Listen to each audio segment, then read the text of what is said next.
Est-ce que vous savez ce que c'est l'épiphanie? Non, j'ai entendu vaguement, mais je me suis jamais vraiment intéressé. Alors l'épiphanie, moi je sais que c'est une tradition religieuse. Maintenant les détails exacts, je ne les connais pas. Je sais qu'on fête tous les ans avec mes filles. On achète une galette, on tire les rois et voilà. C'est la fête des rois mages. Et donc c'est 6 jours après Noël, si je me trompe pas. Oui, en fait c'est quand les rois mages y viennent. C'est la fête quand les rois mages arrivent à la crèche et déposent leurs cadeaux auprès de Jésus. Est-ce que vous savez pourquoi on mange de la galette? Non. Non, non plus. Non, je ne sais pas trop. Non, je ne sais pas pourquoi on mange de la galette. Pas vraiment. On mange des galettes, c'est une vieille tradition et c'est surtout, ça représente un soleil pour guider les rois mages.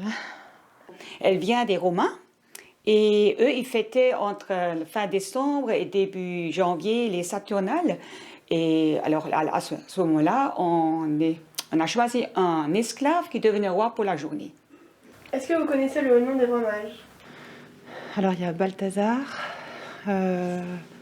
Non, je ne les connais pas. Là, au réveil le matin, je suis désolée. Je me suis jamais intéressé non plus, donc non, je connais pas non plus.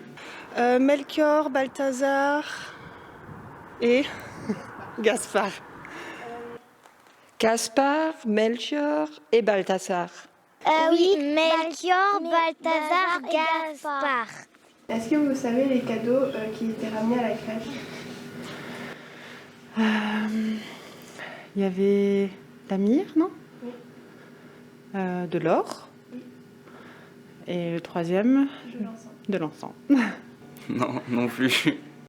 Alors il y avait de l'encens, ça je suis sûre, de l'or et de la myrrhe, d'accord.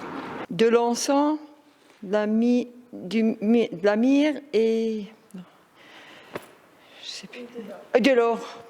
Mais oui.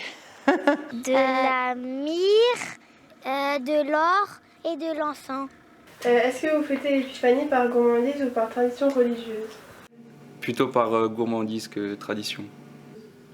Un peu les deux. Ah, surtout par tradition religieuse et la gourmandise suivra après. Par gourmandise. Par tradition religieuse, surtout.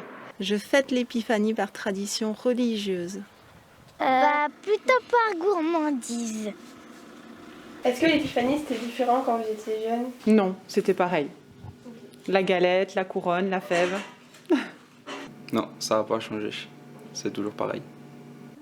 Ça n'a pas changé entre mon enfance et aujourd'hui.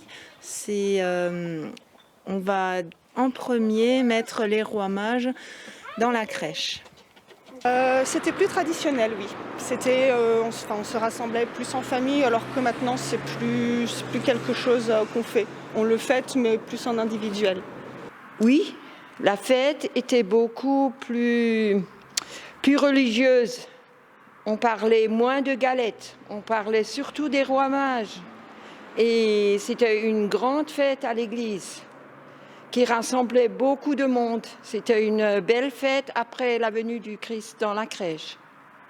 Ah ben oui, parce que je viens d'Allemagne et en Allemagne, on ne connaît pas du tout la galette. Même aujourd'hui encore, je crois, on ne trouve pas dans un magasin en Allemagne la galette en début janvier. On trouve les Neujahrsbrezeln.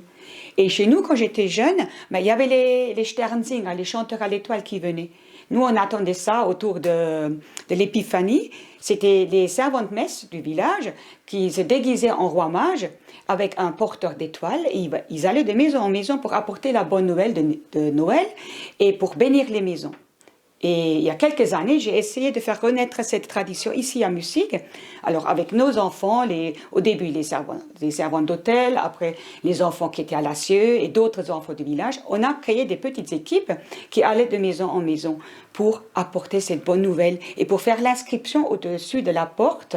C'était l'année, alors pour cette année, ça serait devant le 20.